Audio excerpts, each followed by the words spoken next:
주말 아침 하나님께 또 말씀을 향해서 나아가시는 여러분들 진심으로 축복하며 환영합니다. 하나님께서 우리 기도를 들으심을 확신하면서 주님 앞에 나아가겠습니다. 참 좋으신 하나님 감사합니다. 기도를 할 수 있게 하시고 또한 말씀을 사모하게 하셨습니다. 오늘도 하나님 앞에 드리는 모든 기도의 제목들 또한 하나님께서 우리에게 허락하여 주시는 말씀 한마디 한마디가 삶의 아름다운 고백이 되고 자랑이 되게 하여 주시옵소서. 예수님 이름으로 기도드립니다. 아멘. 우리 함께 주님 앞에 나아가겠습니다. 찬송가 함께 부릅니다. 찬송가 586장, 찬송 586장입니다.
오늘 말씀은 역대하 10장입니다. 10장 1절서부터 19절 말씀입니다. 좀 긴 말씀이기 때문에 1절부터 5절까지 읽고 그리고 또 12절서부터 19절 말씀까지 읽겠습니다. 르호보암이 세겜으로 갔으니 이는 온 이스라엘이 그를 왕으로 삼고자 하여 세겜에 이르렀음이더라. 느밧의 아들 여로보암이 전에 솔로몬 왕의 낯을 피하여 애굽으로 도망하여 있었더니 이 일을 듣고 여로보암이 애굽에서부터 돌아오매 무리가 사람을 보내어 그를 불렀더라.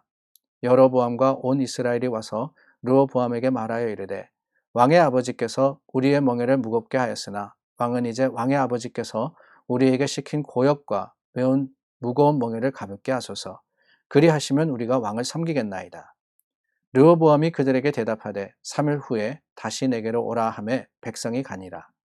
3일 만에 여로보암과 모든 백성이 르호보암에게 나왔으니 이는 왕이 명령하여 이르기를 3일 만에 내게로 다시 오라 하였습니다. 왕이 포악한 말로 대답할세 르호보암이 원로들의 가르침을 버리고 젊은 신하들의 가르침을 따라 그들에게 말하여 이르되 내 아버지는 너희의 멍에를 무겁게 하였으나 나는 더 무겁게 할지라. 내 아버지는 가죽 채찍으로 너희를 치셨으나 나는 정갈 채찍으로 치리라 하니라. 왕이 이같이 백성들의 말을 듣지 아니하였으니 이 일은 하나님께로 말미암아 난 것이라. 여호와께서 전에 실로 사람 아이야로 하여금 느밧의 아들 여로보암에게 이르신 말씀을 응하게 하심이더라.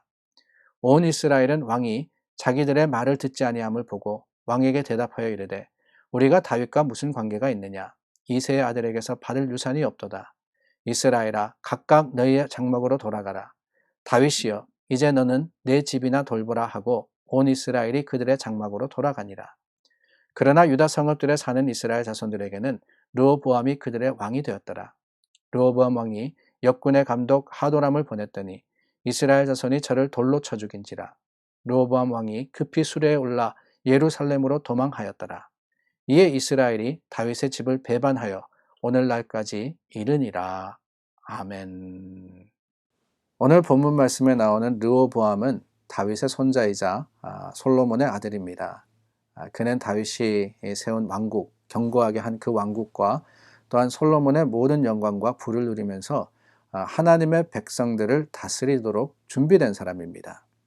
그 오늘 본문에는 르호보암이 이스라엘 백성의 왕이 되고자 세겜으로 내려간 이 사건을 기록을 하고 있습니다. 한 나라의 왕이 되는 귀한 자리였고 영광스러운 사건이었으며 기쁨의 순간이 아니었겠습니까?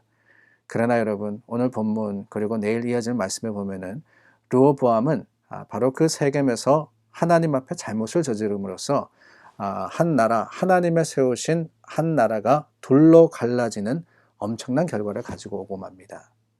오늘 아침 이 르호보암을 살펴보면서 하나님께서 우리에게 주시는 말씀을 받기를 원합니다. 르호보암의 잘못을 통해서 우리의 삶을 다시 한번 깨닫기를 원하는데 르호보암의 첫 번째 잘못은 하나님의 뜻이 아닌 자신의 뜻을 따른 것이었습니다. 솔로몬의 영화 우리가 나누었지만은 세입금이 세금으로 거두는 것이 666달란트 금으로 660달란트라 그랬습니다. 얼마나 많은 양입니까? 물론 그 말씀 우리가 읽을 때 솔로몬의 부귀영화가 이 정도였구나 생각할 수 있었습니다. 그런데 그 이면에는 여러분 참 슬픈 현실도 있었는데 다름이 아니라 그만큼 세금을 많이 거두려면은 그 세금을 내는 사람들은 백성들은 사실은 어려웠더라라는 사실을 우리는 기억해야 합니다. 이스라엘 백성들 성전을 짓고 또한 궁궐을 짓고 강한 군대를 유지하기 위해서 많은 세금을 내야 했다는 거죠. 그래서 솔로몬이 사망한 후에 그들은 이를 견디지 못해서 르호보암에게 그들의 의견을 제시하였고 존중하여서 세금을 덜어줄 것을 기대하는 마음을 가지고 세겜으로 왔던 겁니다. 근데 그 자리에서 르호보암은 그러한 요구에 아버지 솔로몬을 섬기는 노인들을 불러서 먼저 의견을 묻습니다. 근데 그들이 현명하게 의견을 제시했음에도 불구하고 그게 아니라 자기와 함께 자란 친구들에게 의견을 물어보겠다 그러고는 그 의견을 물어봤을 때 뭐라 그럽니까? 오히려 채찍으로 치고 그 아버지는 채찍으로 쳤지만은 나는 정갈로 너희를 치리라 그렇게 하면서 더 많은 세금을 거두고 더 많은 압박을 하겠다 이렇게 결심하지 않습니까? 물론 이 사건을 보면은요, 르호보암이 원로들과 또한 젊은 사람들에게 의견을 구하는 것처럼 보입니다. 근데 실은 르호보암은 자신이 원하는 것을 이미 마음에 결정하지 않았을까라고 생각이 돼요. 오히려 그 의견에 동조하는 사람들을 구하고 있는 겁니다. 내가 생각하는 것, 그 생각대로 되지 않으니까 또 다른 사람에게 물어보겠다. 그리고 그 사람들의 의견을 존중해서, 아니 그 사람들의 의견을 존중했다 그러지만 결국은 자신의 생각대로 하는 거예요. 그 결과로서 왕국이 북이스라엘과 남유다로 나뉘어져 버리는 겁니다. 가만히 생각해 보면은 이스라엘 백성들도 그러지 않았나라는 생각이 들어요. 그들도 르호보암이 그의 요구를 받아들이지 않자 하나님의 뜻을 헤아리기보다는 어떻게 합니까? 여로보암이라는 사람을 왕으로 세웁니다. 다윗의 집을 배반하는 거예요. 아니, 어쩌면은 여로보암을 이미 자신들의 지도자로 내정해놓고 그 자리로 나왔는지도 모르겠습니다. 백성들도 자신의 뜻을 주장하고 고집함으로써 결국에는 북이스라엘이 되어버렸고, 그 북이스라엘은 하나님이 세운 다윗의 계보를 쫓지 않음으로 인해서 악한 왕국으로 전락되고 마는 거예요. 르호보암도 이스라엘 백성들도 결국에는 하나님께 구하고 하나님의 지혜를 찾았어야 함에도 불구하고 그렇지 않았을 때, 자신의 생각대로 했을 때 실패하고 말았던 겁니다. 여러분, 우리는 어떻습니까? 우리가 많은 결정을 하고 또한 많은 일을 행하는데 그 가운데 과연 하나님의 뜻을 따라서 합니까? 하나님이 원하시는 것은 무엇입니까? 먼저 기도하고 우리 삶의 결단과 또한 행함으로써 주님께 영광 돌립니까? 주님께서 원하시는 것은 세상이 아니라, 자신이 아니라 하나님의 뜻을 찾는 것임을 기억하는 저와 여러분들이 되기를 바랍니다. 르호보암의 또 다른 실패가 있었는데요. 그것은 교만입니다. 오늘 말씀에 보면은 르호보암이 자신의 뜻을 따라서 행함으로써 북이스라엘과 남유다가 분리가 되지 않습니까?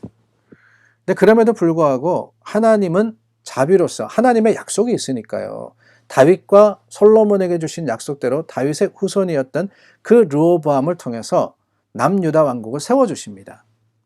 그 왕국의 왕을 삼아주셨어요. 그리고 그 남유다는 레위 지파들이 예루살렘에서 하나님께 예배를 드리는 신앙의 중심지가 됩니다. 근데 문제가 뭐냐? 여러분, 이 역대하 말씀을 계속해서 읽어보면은 12장 말씀에 가서 이런 말씀이 나옵니다. 12장 1절 말씀입니다. 르호보암의 나라가 견고하고 세력이 강해짐에 그가 여호와의 율법을 버리니 온 이스라엘이 본받는지라. 하나님께서 보호하여 주셔서 하나님께서 르호보암을 세워주십니다. 남유다의 왕국의 왕으로 말입니다. 그런데 그 힘이 세워지자 어떻게 하느냐? 자신이 가진 것을 가지고 하나님을 버리게 되는 거예요. 더 이상 하나님이 필요 없다라고 생각했다는 거죠. 그래서 여호와의 율법을 그가 버렸다 그럽니다. 왜요? 교만해졌기 때문에. 하나님께서 자신의 잘못이었습니다. 나라가 갈라지는 것, 자신의 생각대로 함으로써 하나님의 뜻을 저버림으로 인해 이루어진 일입니다. 그랬다면 회개하고 하나님께 나아가야 하는데, 그렇지 않고 오히려 더 교만해진 모습으로서 하나님 말씀을 저버렸을 때, 그 남유다도 하나님께서 약속대로 이루신 나라였지만 결국에는 하나님 앞에 악할 수밖에 없는 그러한 존재가 되어버린 겁니다. 사랑하는 여러분, 우리는 어떻습니까? 하나님의 뜻 앞에 우리가 진정한 예배를 드리며 하나님의 뜻을 따라서 행하는 자들입니까? 아니면은 그럴싸하게 예배드리고 교회로 모이지만은 하나님이 아닌 세상의 생각과 내 주장을 가지고 오늘을 살아갑니까? 우리가 계속해서 보고 또 볼 거지만은 결국에 그 많은 왕들의 실패, 하나님의 사람으로 시작하지만 결국에 그 마지막에 실패일 수밖에 없는 것은 하나님 앞에 교만이라는 것을 다스리지 못하고 잘못된 길로 갔기 때문임을 우리가 기억하고 오늘 다시 한번 주님 앞에 말씀으로 경계하는 우리 모두가 될 수 있기를 간절히 바랍니다. 기도하겠습니다. 좋으신 하나님, 우리 르호보암을 통해서 깨닫습니다. 하나님 앞에 교만이라는 것이 또한 자만이라는 것이 얼마나 무서운 것인지를 알기 때문에 오늘도 말씀 앞에 다시 한번 섭니다. 하나님 우리를 붙들어 주시고 하나님의 거룩하심으로 감싸 주시어서 주님 앞에 온전히 서는 바르게 서는 자들이 다 되게 하여 주시옵소서. 예수 그리스도의 이름으로 기도드립니다. 아멘. 우리 함께 중보하여서 기도합니다. 날씨도 추워지고 이제 추수감사주일도 가까워오는데 우리가 이때 더욱더 이웃을 돌아보고 또한 힘들고 형편이 참 어려운 우리 형제자매들을 위해서 기도하는 교회가 될 수 있기를 바랍니다. 우리 함께 기도하겠습니다.